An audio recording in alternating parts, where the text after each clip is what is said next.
Bismillahirrahmanirrahim. Assalamualaikum warahmatullahi wabarakatuh.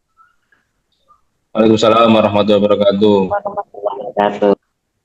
Ya, alhamdulillah alamin. Ustaz yang saya hormati, terima kasih banyak atas waktu yang diberikan, sehingga kita bisa berkumpul di forum yang insya Allah sangat luar biasa ini dalam rangka untuk berbagi hal baik. Di sini nanti saya ingin menyampaikan terkait dengan budaya positif yang sudah saya pelajari di modul 1.4.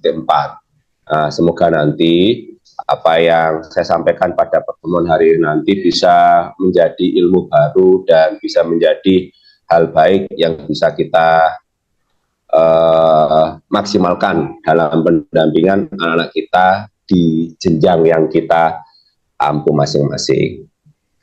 Dalam budaya baik nanti insya Allah ada beberapa bagian yang ingin saya sampaikan. Share screen saya sudah muncul ya? Punten.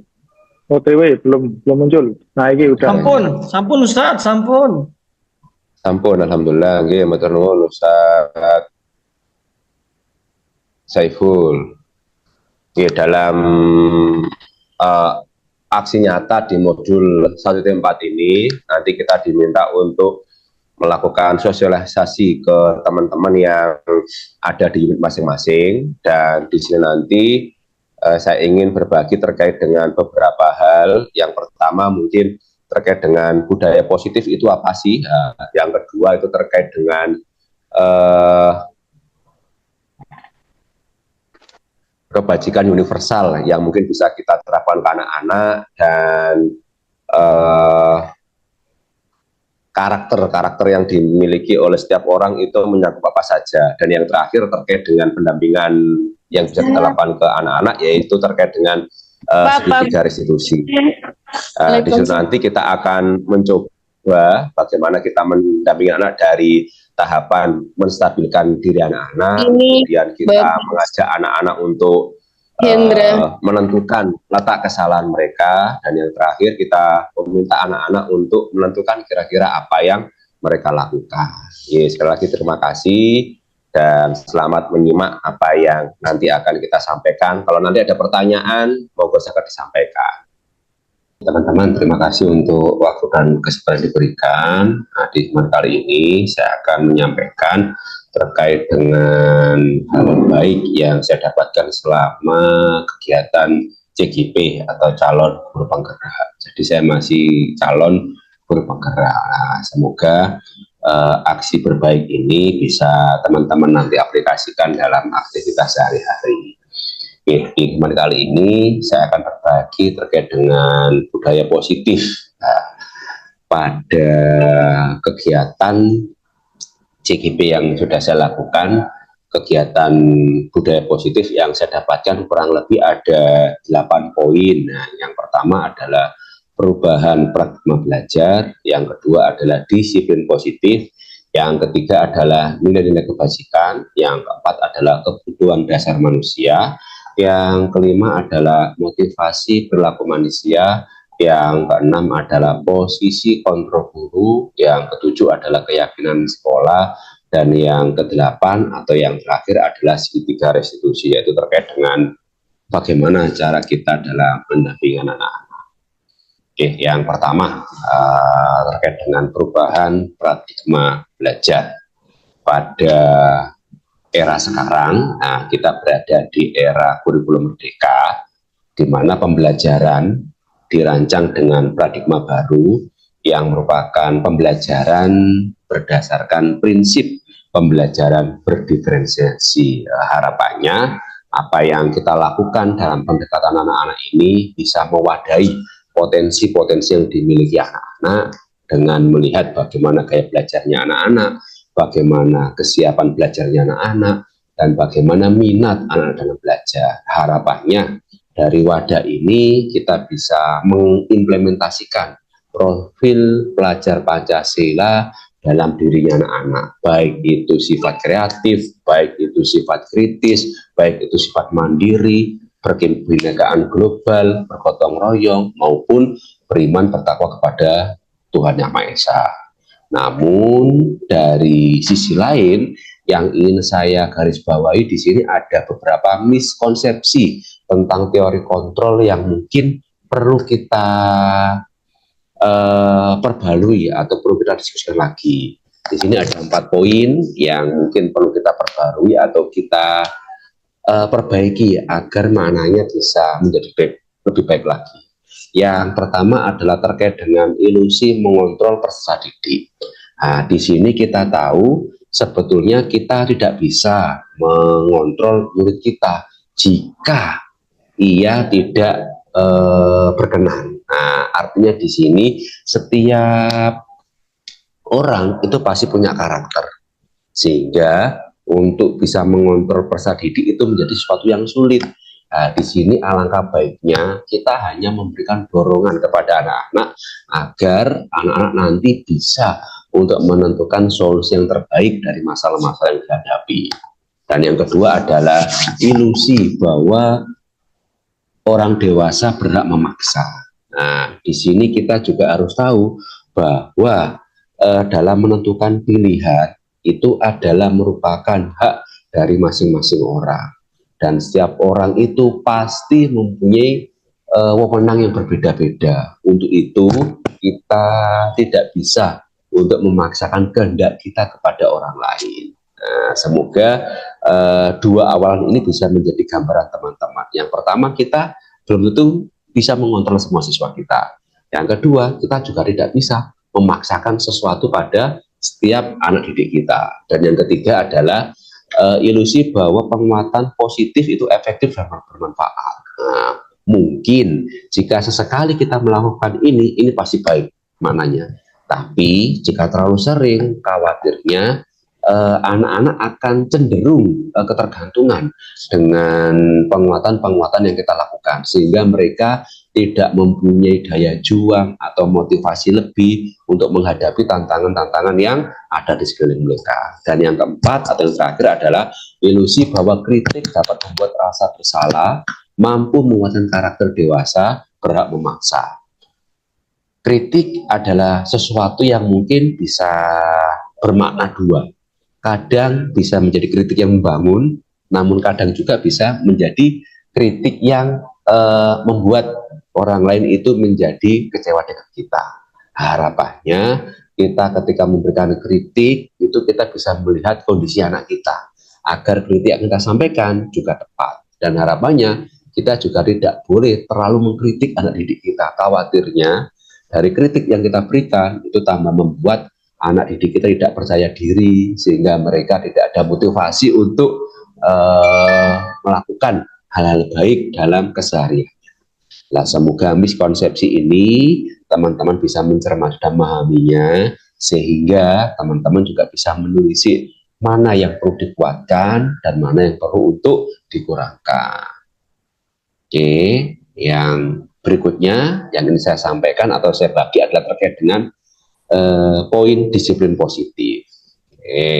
Kita tahu teman-teman, disiplin itu mungkin bisa kita artikan sebagai belajar, di mana disiplin itu adalah mengacu pada diri kita untuk memiliki rasa tanggung jawab terhadap apa yang dilakukan berdasarkan nilai-nilai yang diyakini. Itu adalah disiplin.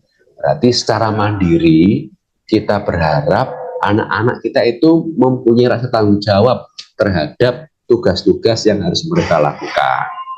Dan disiplin positif sendiri itu merupakan cara penerapan yang diharapkan itu bisa menumbuhkan kesadaran serta memberdayakan murid atau peserta didik untuk melakukan sesuatu tanpa mengharapkan sebuah imbalan atau tanpa takut dengan yang adanya ancaman atau hukuman. Nah, harapannya di sini murid-murid bisa melakukan sesuatu tindakan itu datang dari dalam diri mereka, bukan karena takut namanya ancaman, bukan takut namanya hukuman, atau bukan karena mengharapkan sesuatu. Nah, untuk itu tugas kita sebagai seorang pendidik, kita harus bisa menciptakan peserta didik yang memiliki karakter disiplin, sehingga mereka bisa berperilaku yang mengacu pada nilai-nilai kebajikan universal. Nah, kebajikan universal itu apa? Nah, kebajikan universal adalah nilai-nilai baik yang harapannya kita bisa mengimplementasikan dan kita bisa menanamkan pada diri anak didik kita yang ada di sekolah, agar muncullah motivasi intrinsik atau motivasi dalam diri mereka, sehingga mereka melakukan sesuatu itu bukan karena paksaan, bukan karena ancaman, atau bahkan bukan karena mengharapkan sesuatu imbalan. Nah, sedangkan nilai kebajikan yang mungkin harapannya itu bisa melekat pada diri anak didik kita, kalau dipetakan dari modul HDT 4 yang saya pelajari di CGP Angkatan 11, itu ada 3 bentuk. Nah, yang pertama adalah profil pelajar Pancasila sendiri yang sudah kita pelajari, ya. Kita berharap anak-anak kita mempunyai karakter dari sifat-sifat profil pelajar Pancasila, ada diri, ada bernalar kritis, ada gotong royong, ada kreatif, ada beriman dan bertakwa kepada Tuhan Yang Maha Esa, dan ada berkebinekaan global. Yang kedua adalah dimensi merdeka belajar. Nah, ini terkait dengan toleransi, rasa hormat, integritas, mandiri, dan lain-lain. Dan yang ketiga terkait dengan life skill atau keterampilan hidup. Nah, ini harapannya anak-anak mempunyai hati yang lurus dalam bertindak, dan mereka bisa menjadi pendengar yang aktif. Artinya ketika ada teman-temannya yang melakukan sesuatu kurang baik, mereka punya kepekaan yang tinggi tanpa harus mereka takut atau mungkin malu, ya, atau mungkin mereka tidak melakukan sesuatu apapun. Nah, insya Allah 3 dimensi ini saling bersinggungan satu dengan yang lainnya, ya. Kita amini bersama teman-teman, semoga hal-hal baik atau budaya-budaya positif yang sudah kita lakukan selama ini bisa membuat anak-anak kita mempunyai sifat-sifat yang dituangkan dalam kebajikan universal ini. Oke, insya Allah. Nah, berikutnya yang perlu kita lihat atau kita amati adalah terkait dengan kebutuhan dasar manusia. Sebagai manusia, kita pasti memiliki harapan atau inginan untuk mendapatkan sebuah tujuan dari keinginan tadi. Nah, untuk itu kita memerlukan yang namanya kebutuhan dasar. Jika dilihat dari beberapa karakteristik atau beberapa kategori-kategori. Nah, di CGP Angkatan 11 terkait dengan kebutuhan dasar manusia, itu kita dibedakan bahwa kita itu mempunyai 5 macam kebutuhan. Yang pertama adalah kebutuhan untuk bertahan hidup, yaitu di mana kita diminta untuk bisa melangsungkan kehidupan itu. Nah, untuk memenuhi kebutuhan bertahan hidup, otomatis kita butuh yang namanya kesehatan, kita butuh yang namanya tempat tinggal, dan kita butuh yang namanya pakaian, dan yang paling penting kita butuh yang namanya makanan. Betul, teman-teman? Oke. Yang kedua adalah kebutuhan terkait dengan rasa kasih sayang. Nah, di sini harapannya dengan adanya rasa kasih sayang, kita bisa memiliki kedekatan dengan sesama manusia, sehingga kita bisa melakukan interaksi sosial yang baik antara diri kita dengan orang lain, sehingga tidak ada gap atau tidak ada perselisihan dimanapun kita berada. Dan yang ketiga adalah kebutuhan terkait dengan penguasaan. Penguasaan di sini artinya bahwa sebagai manusia kita itu ingin diakui oleh orang lain. Nah, dengan diakui kita bisa menjadi lebih pede, kita bisa menjadi lebih yakin, dan kita bisa menjadi sosok yang mungkin itu bisa menjadi contoh untuk orang lain. Dan yang keempat adalah kebutuhan manusia terkait dengan kebebasan. Setiap orang itu pasti mempunyai yang namanya hak dan kewajiban. Dan yang namanya hak setiap orang, ya itu pasti mungkin tidak bisa kita samakan. Nah, harapannya dari kebebasan ini kita bisa menjadi orang-orang yang lebih mandiri, dan orang-orang yang mungkin mampu untuk mengekspresikan dirinya di hadapan orang lain. Dan yang terakhir, yang paling penting adalah kebutuhan yang harus kita miliki adalah kesenangan. Jika kita bisa membuat hati kita senang, hati kita bahagia, ya insya Allah hari-hari kita akan lebih bervariasi. Dan kita juga tidak selalu menganggap setiap musibah atau setiap tugas yang datang ke kita itu bermakna negatif. Nah, kita bisa melihat itu semua menjadi ke arah yang positif. Nah, semoga saya pribadi dan teman-teman yang ada di forum ini juga bisa memiliki 5 kebutuhan dasar sebagai manusia. Amin. Yang berikutnya, kalau tadi kita sudah melihat kebutuhan dasar manusia, nah sekarang kita lihat motivasi dari perilaku manusia. Artinya sebagai manusia kita itu pasti mempunyai motivasi. Nah, dari motivasi itu pasti ada yang mendasari ketika kita akan melakukan sesuatu. Nah, di sini ada beberapa kategori yang mungkin bisa kita amati. Kita kira kita dalam melakukan tugas sekolah, dalam mendampingi anak-anak kita, atau mungkin dalam mengikuti forum yang saya berikan ini, kira-kira teman-teman nanti berada di bagian yang mana. Ini ada 3, namun kalau kita lihat lebih mendalam lagi artinya ada 2. Ada motivasi yang muncul dari luar karena faktor eksternal, dan ada motivasi yang muncul dari dalam. Yang 1, 2 ini adalah dari luar, dan yang 3 ini dari dalam. Yang dari luar yang pertama adalah mungkin anak-anak kita atau diri kita itu melakukan aktivitas itu karena takut adanya hukuman. Oke, betul? Ya, kayaknya tidak kalau kita. Yang kedua, mungkin anak-anak kita atau kita mengikuti aktivitas atau mungkin tugas sekolah itu karena mengharapkan sesuatu. Mungkin dia ingin mengharapkan imbalan, atau mungkin dia juga ingin mengharapkan namanya apresiasi. Dan yang ketiga, ini kalau ini kita ingin bisa kita mengerjakan tugas, mengajar di sekolah, dan gabung di forum ini, ya itu insya Allah semata-mata karena kita ingin belajar. Dan harapannya kita bisa melihat sisi itu dari diri kita. Kita punya motivasi lebih bahwa kita di forum ini atau di sekolah itu ya tujuannya kembali lagi untuk kita. Kalau yang kita dapatkan baik, ya insya Allah nyampe ke kita baik. Tapi kalau kita dapatkan kurang baik, ya kita harus bisa melihat sisi positifnya.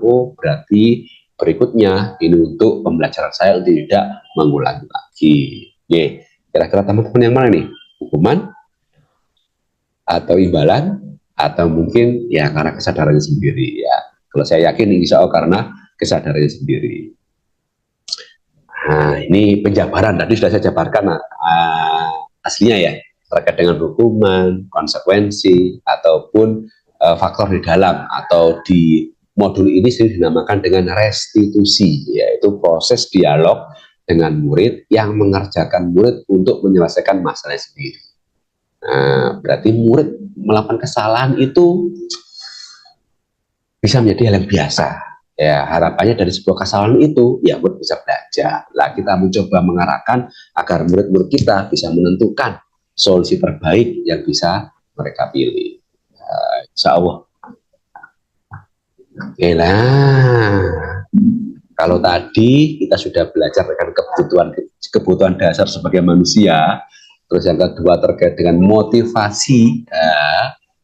Yang ketiga ini yang paling mungkin nanti teman-teman bisa melihat. Kira-kira ketika teman-teman menjadi guru, teman-teman bisa berada di posisi kontrol yang mana? Ya, kita lihat nanti apakah teman-teman bisa bertindak sebagai A, atau sebagai B, atau sebagai C, D, E, F. Oke.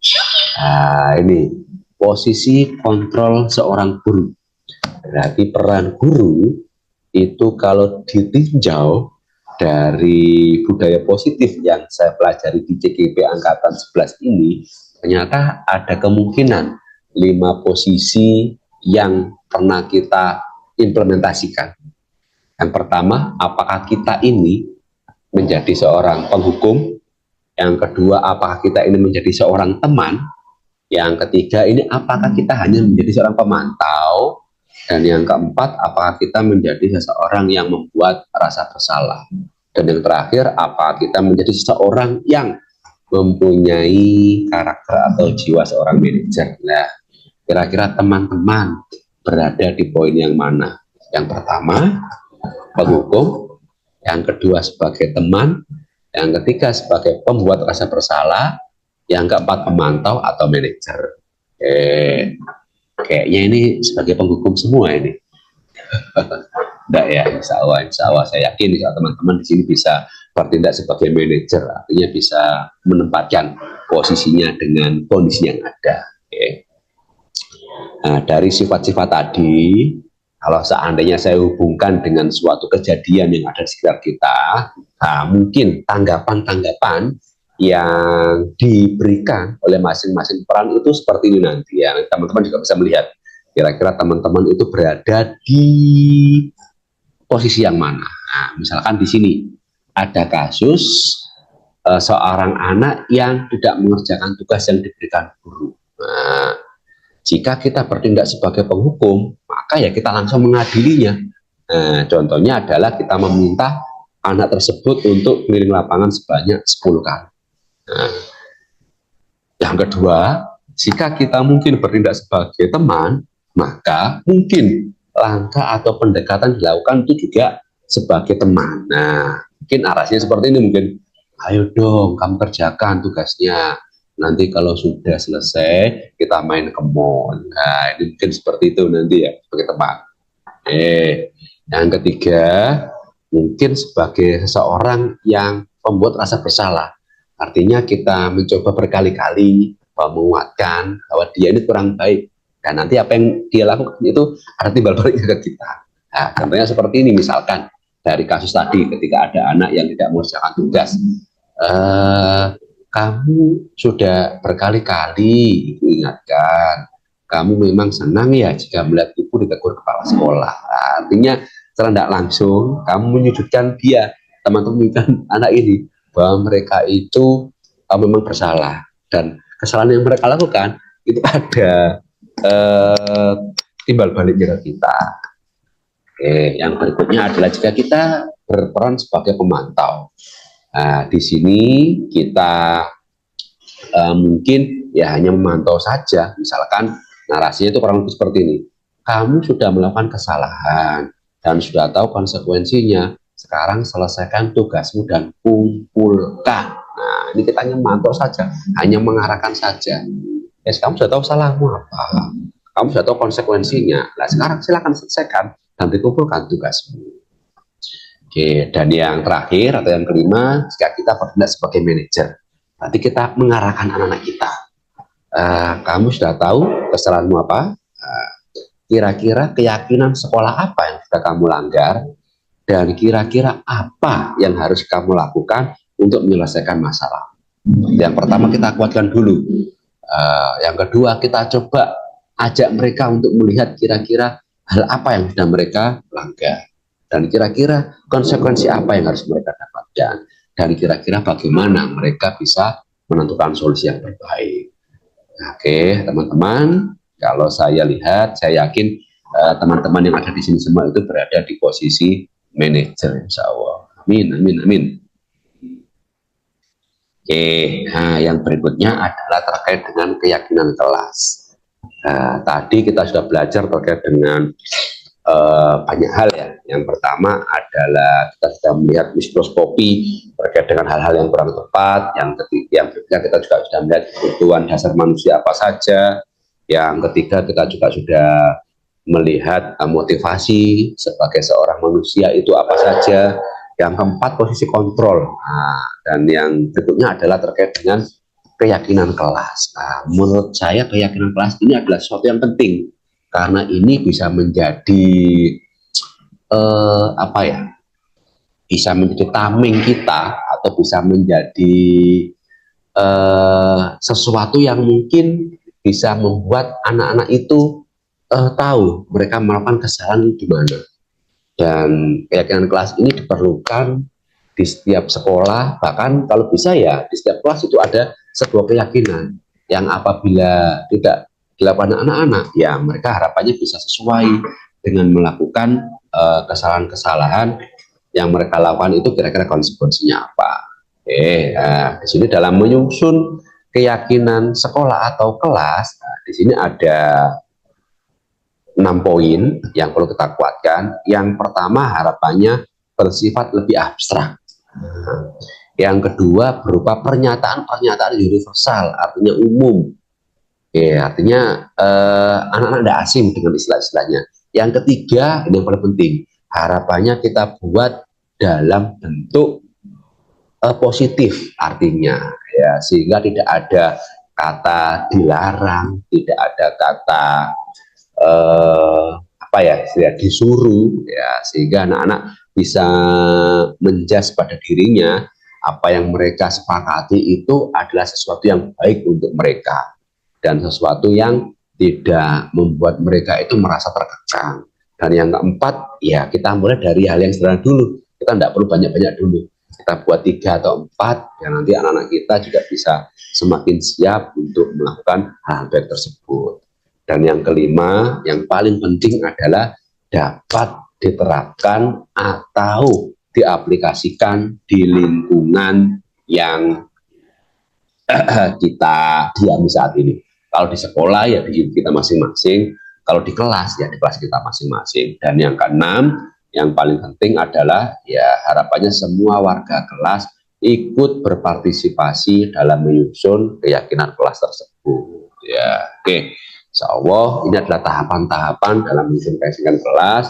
Nah, semoga 6 tahap ini bisa teman-teman implementasikan di kelas masing-masing, sehingga ketika kita ngajar kita punya power di depan anak-anak kita, dan anak-anak kita juga punya apa ya, batasan-batasan yang mana harus mereka bisa kuatkan, yang mana harus mereka itu tidak lakukan, dan yang mana mungkin mereka bisa menikmati aktivitas pembelajaran tersebut. Dan yang terakhir, teman-teman, mungkin ini adalah sesuatu yang sangat penting, adalah terkait dengan segitiga restitusi.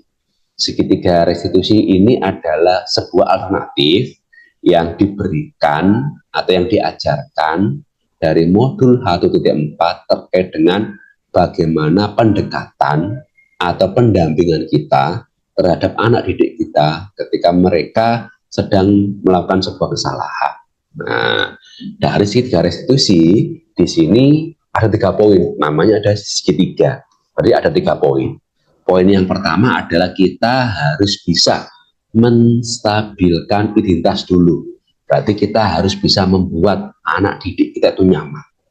Ketika kita sudah bisa membuat mereka nyaman, maka tahap kedua namanya adalah validasi tindakan yang salah.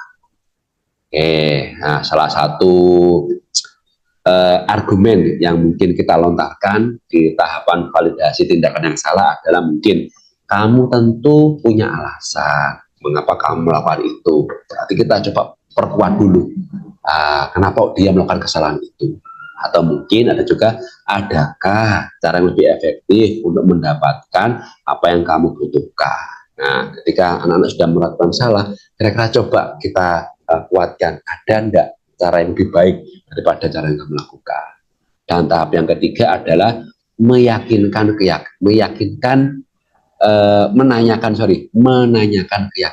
Nah, tahap yang tahap yang ketiga adalah menanyakan keyakinan. Nah, di sini kita tadi kan sudah membuat yang namanya keyakinan kelas. Nah, kita coba menggali ke anak-anak.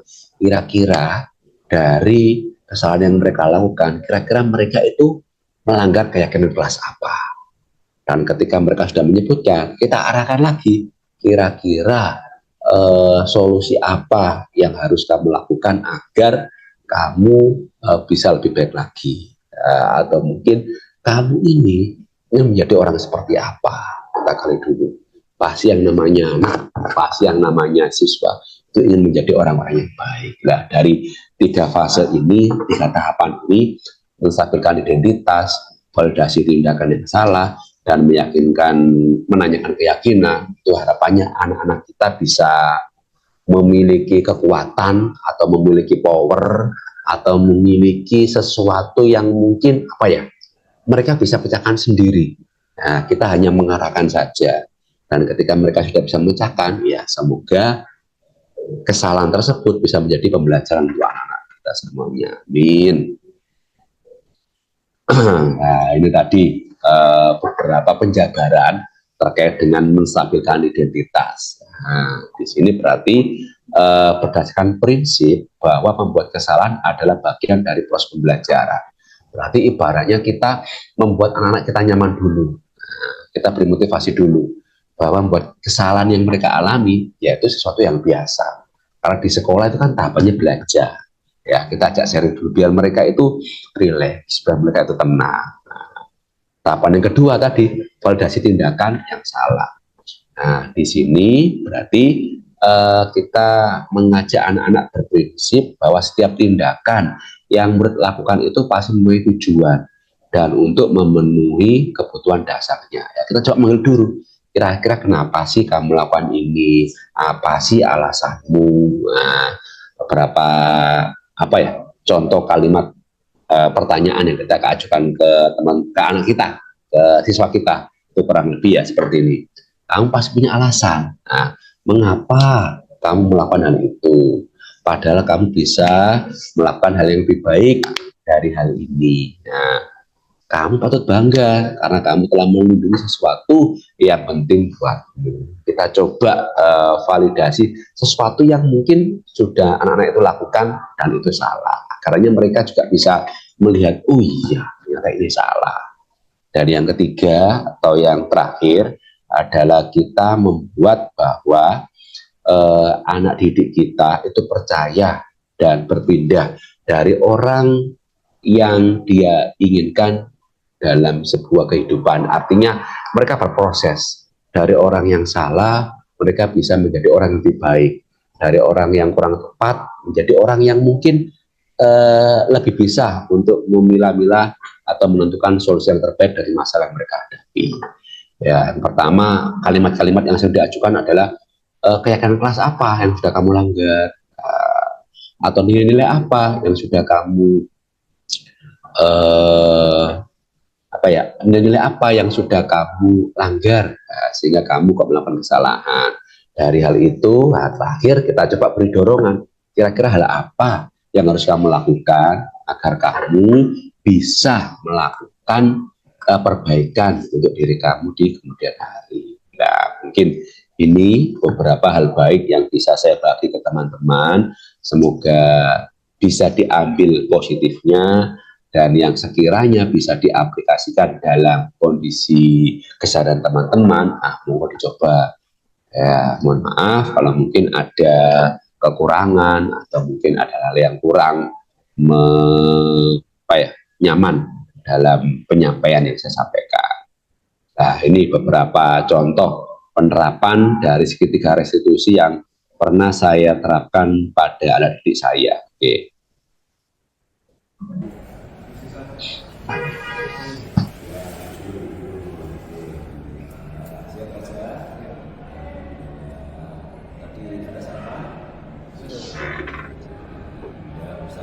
Manggil baca ke sini tuh mau diskusi ya. Karena Ustadz dua ini dapat laporan dari Ustadz yang mengajar. Katanya Raja itu sering tidak ada di kelas untuk belajar. Nah, barangkali ada sesuatu yang bisa Ustadz bantu. Kenapa kira-kira Raja seperti itu saja? Ini sering telat. Saya lagi sakit.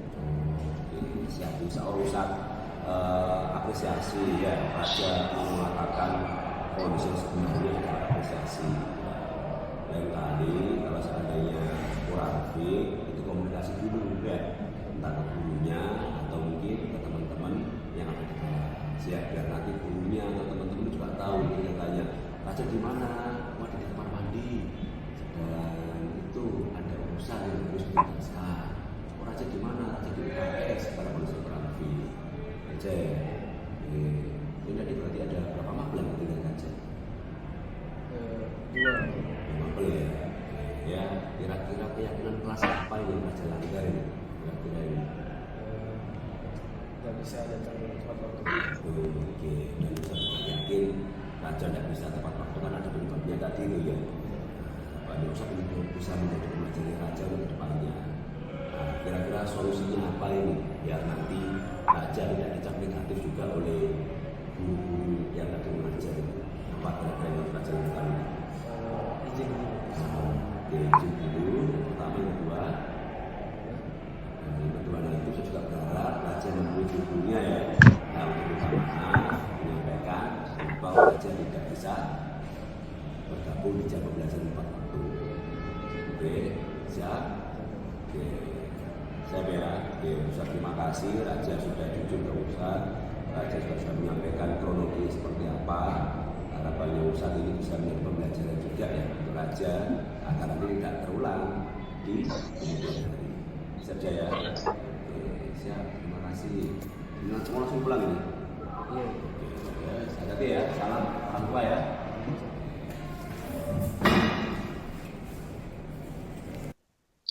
Oke, teman-teman, tadi adalah salah satu contoh segitiga restitusi yang saya terapkan pada anak kelas saya, di mana saya mencoba untuk menggali dulu kira-kira kenapa dia melakukan itu dengan cara ya kita tidak membuat dia bersalah dulu. Kalau kita langsung buat dia bersalah, nanti khawatirnya dia tambah berbohong ke kita. Dan kemarin saya juga sempat melakukan pendampingan kelas salah satu anak di kelas yang lain, karena anak ini itu kalau tidak salah dia tidak mengerjakan tugas atau mungkin masbuk ya, saya agak lupa. Coba kita simak bersama dulu. Assalamualaikum Mas Davin. Waalaikumsalam Ustaz. Iya Ustaz. Oke, Ustadz bisa dibantu dinyalakan kameranya Mas biar kita ngobrolnya lebih enak. Oke, Oh, iya. Mas Davin sehat hari ini Mas? Sehat hari ini? Alhamdulillah, alhamdulillah. Kalau Ustaz Endra gimana Ustaz? Alhamdulillah Ustadz juga sehat ini. Keluarga sehat Mas ya? Ayah, ibu Alhamdulillah, hari ini iya, sehat Ustaz. ya? Sehat Ustaz. Alhamdulillah jika sehat semua. Oke, Mas Davin kira-kira tahu enggak kenapa kok Ustadz undang untuk masuk ke Zoom hari ini? Nggak tahu Ustaz, ini kan Ustaz tadi tiba-tiba nge-WA saya, jadi saya kaget gitu. Kenapa Ustaz, ada apa? Oh iya, siap. Gini Mas, tadi kan Ustadz ngecek DKN. Nah, ternyata ketika Ustadz ngecek DKN itu ada beberapa nilainya Mas Davin itu yang masih kosong. Nah, salah satunya itu terkait dengan tugas materi eksponen. Kira-kira Mas Davin sudah merasa mengumpulkan atau belum ini Mas? Belum Ustaz, tadi itu kemarin ya, hari apa? Hari Selasa. Rencananya saya mau datang ke Ustaz. Cuman kan tiba-tiba ada ini Ustaz, urusan mendadak Ustaz. Saya dipanggil teman saya buat nemenin dia rapat. Maaf ya Ustaz. Ya, siap-siap. Oke, enggak apa-apa. Ustadz yakin setiap orang pasti punya salah, mungkin juga lupa atau bagaimana. Dan Ustadz yakin juga pasti Mas Davin punya alasan. Kira-kira kenapa kok itu tugasnya belum dikumpulkan itu kira-kira? Ya saya tiba-tiba jam 4 gitu kalau nggak salah. Givar itu telepon ke saya. Vin, kamu bisa nggak nemenin aku rapat gini-gini sama Arkan sama Kigan gitu? Ya udah saya mau. Terus akhirnya kebablasan Oke, Ustaz, siap. sampai malam Ustaz. Sampai kelupaan itu akhir tugasnya ya. Iya. Oke, siap. Kira-kira keyakinan kelas apa ini yang sudah Mas Davin langgar? Kira-kira apa? Masih ingat nggak kira-kira? Telat Ustaz, telat ngerjain Ustaz. Telat ngerjain tugas. Oke, siap. Harapannya Ustadz ini nanti bisa menjadi pembelajaran Mas Davin ya. Semoga Iya. nanti tidak terlatih untuk mengerjakan tugas. Sekarang kalau Ustadz boleh tahu, kira-kira solusinya apa itu agar nanti nilainya tidak kosong ini? Oh, saya rencananya mau tanya ke teman-teman saya dulu Ustaz. Ke Rasya, ke Farel gitu, saya mau nanya dulu Ustaz. Perihal Ustaz, soalnya saya kan masih agak bingung, cuman nggak apa-apa, nanti saya datang ke Ustaz juga. Oke, siap. Ustadz tunggu kira-kira hari apa yang dikumpulkan ke Ustadz kira-kira ini? Hari besok Ustaz, besok itu berarti hari Kamis ya. Kamis ya. Oke, siap. Terima kasih Ustadz. Apresiasi Mas Davin sudah menyampaikan alur kenapa kok tidak mengumpulkan tugas, dan saya juga apresiasi Mas Davin untuk siap mengumpulkannya, dan Ustadz yang sangat apresiasi Mas Davin tahu letak kesalahannya itu apa ya. Semoga ini bisa menjadi pembelajaran, dan semoga nanti Mas Davin juga tidak mengulangi kesalahan yang sama untuk pembelajaran di mapel yang lain. Oke, terima kasih Mas Davin. Maaf ya, Maaf ya, Ustadz. ini Saya lupa ngerjain. ya. Oke, sehat selalu nak ya. Siap-siap Ustadz juga. Oke, Selalu. siap. Oke, terima kasih. Assalamualaikum. Waalaikumsalam.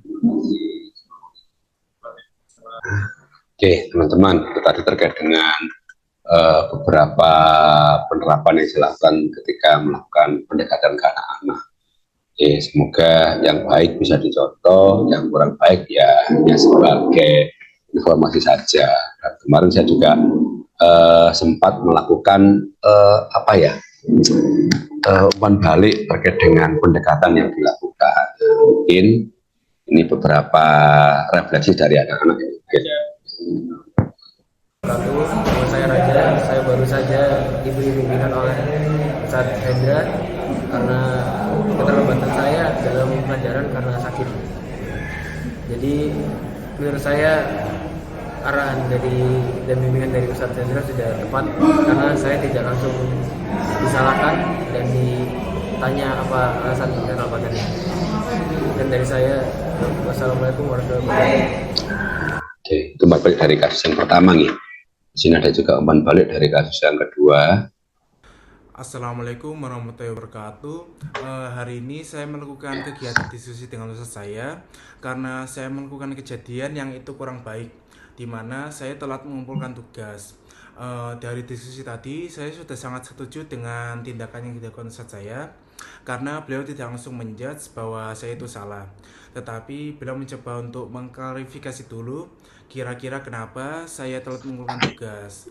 Nah, dari situ saya juga merasa nyaman sehingga saya dapat cerita dan curhat terkait dengan kondisi yang sebenarnya.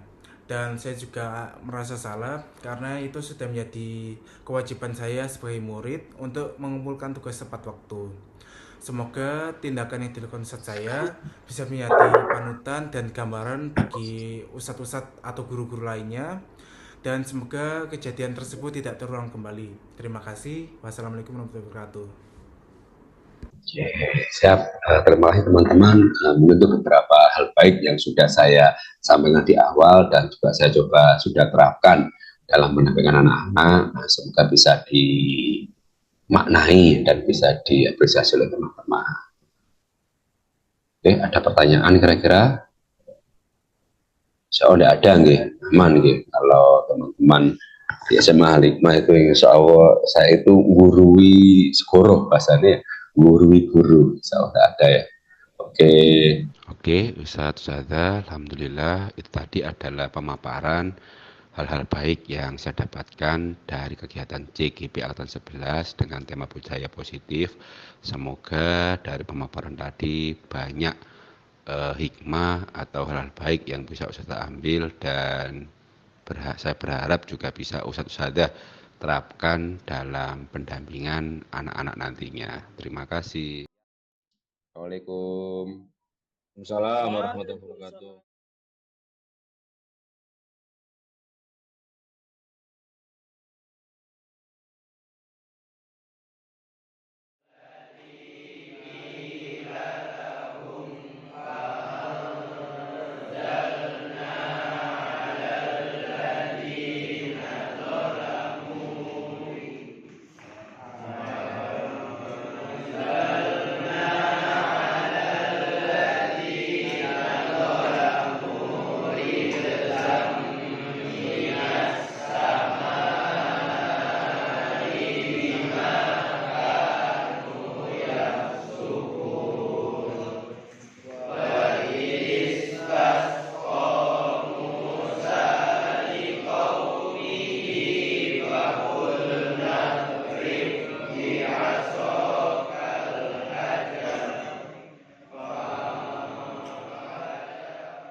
Assalamualaikum warahmatullahi wabarakatuh.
Masih.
Saya, Baswara Nukeman Gigan, mewakili 10-4. Izinkan kami menyampaikan satu kata bermakna untuk para orang tua. Terbaik, Prioritasku, sempurna, penyemangat, kebahagiaanku, baik, kesayanganku, mantap, Penuntun, pahlawanku, inspirasiku, tulus, temanku, penyayang, duniaku, semestaku, pelindungku, rumahku, penyabar, makasih, kurang ros, hidupku, Sembilu yang dulu biarlah berlalu, bekerja bersama hati kita ini saling menyelesaikan sembilu yang dulu biarlah membiru, berkarya bersama hati.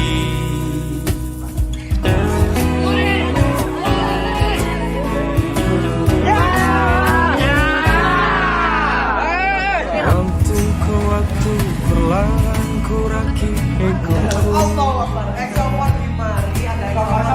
merangkul orang-orang yang mulai sejiwa denganku, kebeeman membuka. Dan betul, yang dikatakan oleh teman-teman saya adalah rasa terima kasih kepada orang tua yang telah bersabar dalam pertumbuhan kita. Kami sangat berterima kasih atas semua kesabarannya. Dan kita hanya ingin satu, wahai orang tuaku. Selalulah ada di sisiku selamanya. Karena engkau pelita sebagai penerang hidupku. Ibarat lilin yang selalu menerangi setiap sudut perjalananku. Dan pemandangan yang paling indah di bawah bentangan langit berbintang ialah senyuman orang tua. Dan sekali lagi, terima kasih. And I love you, Mama, Ayah. Resah gelisah mengiringi, berharap ada yang mengerti.